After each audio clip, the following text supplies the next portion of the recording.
নমস্কার বন্ধুরা, শুভ দুপুর। সৌমিয়া ব্লগ চ্যানেলে তোমাদের সবাইকে অনেক অনেক ওয়েলকাম। তো দুপুরের লাঞ্চের থালাটা সাজাচ্ছি। প্রথমেই দেখো নিয়ে নিয়েছি গরম ঝরঝরে ভাত, লেবু, লঙ্কা, স্যালাডে নিয়ে নিয়েছি শসা, আর নিয়ে নিয়েছি গোল গোল করে পেঁয়াজ।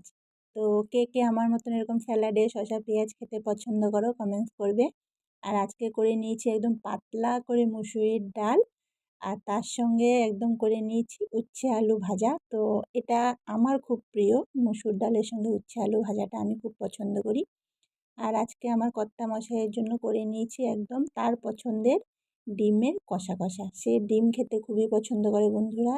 তাকে মাছ মাংসর থেকে ডিম দিয়ে দাও রোজ, সে ডিমটা খুবই ভালোবাসে। তো যা গরম পড়েছে, ডিম অতিরিক্ত খাওয়াও ভালো নয়। তো আজকে অনেক দিন পরেই ডিমটা রান্না করেছি। তো ডিমটাকে একদম মাংসর মতন করে কষা কষা করেই করেছি। তো কারা কারা ডিম খেতে পছন্দ করো?